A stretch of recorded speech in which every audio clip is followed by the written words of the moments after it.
مرحبا يا رمضان مرحبا يا رمضان مرحبا يا رمضان مرحبا يا رمضان رمضان tiba. Bismillahirrahmanirrahim. Assalamualaikum warahmatullahi ta'ala wabarakatuh. Alhamdulillahi rabbil alamin. Wassalatu wassalamu ala ashrafil anbiya'i wal mursalin wa ala alihi wa sahbihi ajma'in. Subhanaka la ilma lana illa ma 'allamtana innaka antal alimul hakim. La haula wa la quwata illa billahil aliyil azim. Alhamdulillah, bersyukur kepada Allah Subhanahu wa taala kerana kita masih lagi dipanjangkan umur oleh Allah Subhanahu wa taala pada tahun ini, maka kita dapatlah bersama-sama lagi menjadi tetamu Allah Subhanahu wa taala pada bulan Ramadan yang penuh berkah ini. Sesungguhnya bulan Ramadan yang mulia ini yang diturunkan di dalamnya Al-Quran. Di dalamnya terdapat pelbagai kelebihan yang harus dikejar oleh setiap umat Islam bagi mempertingkatkan kualiti keimanan dan ketakwaannya kepada Allah Subhanahu wa taala. Allah Subhanahu wa taala berfirman, a'udzubillahi minasyaitonirrajim. Ya ayyuhallazina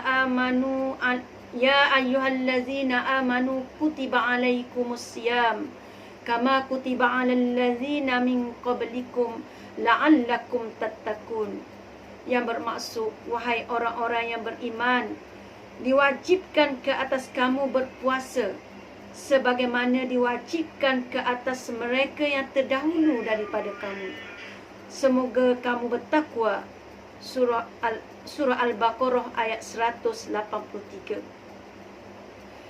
Di dalam bulan puasa, seorang Muslim dilatih untuk melatih dirinya, mengawal dirinya daripada berlebih-lebihan dalam pelbagai bidang, terutamanya daripada keinginan memuaskan syahwat di siang hari. Apa yang penting buat masa ini ialah kita mesti membuat persediaan yang sesuai agar kita dapat mendidik diri kita dengan cara yang terbaik dan mendapat takwa yang sebaik-baiknya bila kita berada di akhir bulan Ramadan. Muslimat yang saya kasihi sekalian, bila kita diberi peluang oleh Allah Subhanahu wa taala menjadi tetamunya pada bulan Ramadan, maka sama-samalah kita rebut peluang tersebut supaya kita dapat melaksanakan segala apa yang diperintahkan oleh Allah Subhanahu wa taala untuk kita laksanakan pada bulan Ramadan ini. Sabda Nabi sallallahu alaihi wasallam yang bermaksud, telah datang kepada kalian bulan Ramadan, bulan yang penuh keberkatan. Allah telah mewajibkan kepada kalian untuk berpuasa. Pada bulan itu Allah membuka segala pintu-pintu syurga dan Allah menutup pintu-pintu neraka. Allahu Akbar. Betapa hebatnya bulan Ramadan ini, yang mana disebut betapa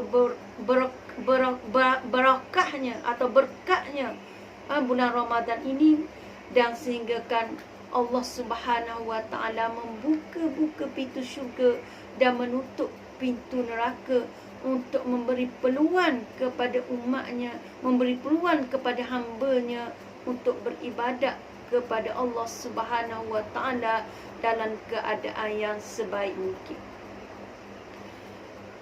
Bila kita berada di bulan Ramadan, maka kita akan terfikir, kita akan terfikir dan kita akan menggambarkan bahawa perkara-perkara yang mesti kita lakukan pada bulan Ramadan. Dan apa yang saya kalau kita dengar daripada ulama-ulama kita, tazkirah-tazkirah daripada ustaz ataupun ustazah sentiasa menyebut bahawa bila masuknya bulan Ramadan, orang-orang soleh, para alim-alim ulama sangat bergembira berada bila dapat bersama-sama bulan Ramadan. Kerana apa? Kerana seperti mana yang disebut dalam hadis Nabi SAW tadi, bahawa bulan Ramadan ini bulan yang penuh berkat, dan di mana bulan Ramadan Allah buka pintu-pintu syurga. Di mana di situlah peluang yang mesti kita ambil untuk kita melakukan ibadat ataupun melaksanakan perintah Allah Subhanahu wa Ta'ala dengan sebaik mungkin. Bila kita berada di bulan Ramadan ini, dan kita sebagai peringatanlah kepada diri saya sendiri dan kepada muslimat yang saya kasihi sekalian, bahawa bulan Ramadan ini terdapat 5 pakej yang mesti kita laksanakan. Pakej yang pertama iaitu berpuasa. Ya. Kita mesti bila bulan Ramadan, maka kita sudah faham bahawa bulan Ramadan ini adalah bulan yang diwajibkan kepada hamba-hambanya, pada hamba Allah Subhanahu Wa Taala untuk melaksanakan ataupun melakukan puasa selama sebulan. Dan erti puasa yang sudah disebut ataupun difahami oleh kita bahawa puasa ini iaitu menahan lapar dan dahaga, iaitu tidak makan dan tidak minum. Maka kita tidak makanlah, tidak minumlah pada siang hari pada bulan Ramadan, kerana itu adalah perintah daripada Allah Subhanahu Wa Taala. Namun begitu, bukan hanyalah puasa ini menahan lapar dan dahaga sahaja, tetapi kita mesti membuat semua perkara-perkara dan menjaga semua anggota badan kita daripada melakukan perkara-perkara yang dilarang oleh Allah Subhanahu Wa Taala pada bulan tersebut.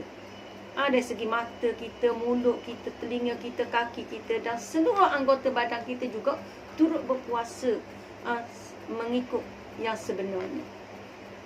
Jadi sebab itulah pakej yang pertama bulan Ramadan adalah berpuasa. Pakej yang kedua bulan Ramadan ini adalah Qiyamul Lail ataupun Qiyam.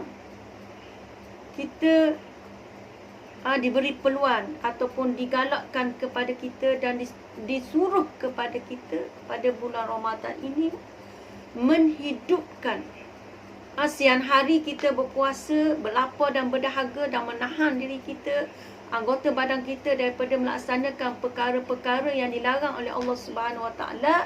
Maka pada malam harinya Allah Subhanahu Wa Taala menyuruh kita supaya menghidupkan malam dengan beribadat kepada Allah Subhanahu Wa Taala. Sebab itulah sembahyang sunat tarawih hanya ada pada bulan Ramadan. Maka sebab itulah bulan Ramadan ini dengan sembahyang sunat tarawih ini kita mengambillah peluang. Kita jangan lepas peluang tersebut untuk melaksanakan sembahyang sunat tarawih tersebut sebagai makna kata perintah daripada Allah Subhanahu Wa Taala. Dan pada malam harinya digalakkan kepada kita untuk kita solat lagi, tahajudnya lagi, solat hajatnya lagi, solat taubat, dan disuruh kita juga sembahyang tasbih, sunat tasbih, dan juga disuruh kita untuk membaca Al-Quran pada malam hari sebagai qiyam kita, qiyamul lail kita, tanda kita beribadat kepada Allah Subhanahu Wa Taala. Mungkin kita tidak mampu untuk sepanjang malam untuk menghidupkan malam tersebut dengan beribadat kepada Allah Subhanahu Wa Taala. Maka kita buatlah sekadar kemampuan kita, sebagai kemampuan kita, maka sebagai orang awam, maka kita buatlah sekadar yang kita mampu, tetapi jangan sekali-kali tinggal sembahyang ataupun qiyam ataupun qiyamula walaupun dua rakaat. Dan digalakkan kita sangat membaca Al-Quran, banyak baca Al-Quran dan lebih-lebih lagi pada malam hari. Dan di dalam kita membaca Al-Quran juga adalah bukan semata-mata untuk kita kata mendapat pahala, tetapi yang pertama sekali bila kita membaca Al-Quran adalah tujuannya untuk kita belajar dan beramal dengan apa yang kita baca dalam Al-Quran tersebut. Yang kedua, kita memohon kepada Allah supaya Allah memberi petunjuk kepada kita apabila kita membaca Al-Quran tersebut. Dan yang ketiga, kita memohon kepada Allah dan kita membaca Al-Quran ini ada sebagai munajat kita, sebagai munajat kita kepada Allah Subhanahu wa Ta'ala. Dan seterusnya yang saya kasihi muslimat yang saya kasihi sekalian, seterusnya pakej yang ketiga iaitu doa. Tadi kian pakej yang ketiga bulan Ramadan yang ketiga pada bulan Ramadan ini adalah berdoa. Jadi sangat-sangat digalakkan kepada kita untuk banyak-banyak berdoa pada bulan Ramadan. Bermula daripada siang hari hingga kepada malam hari. Berdoalah kepada Allah Subhanahu wa Ta'ala. Banyak-banyak berdoa. Apa saja hajat yang kita nak, maka bulan Ramadan inilah peluang yang sangat baik kepada kita. Kita berdoa dan memohon munajat dengan Allah, minta dengan Allah. Seberapa banyak pun Allah tidak akan marah kepada kita.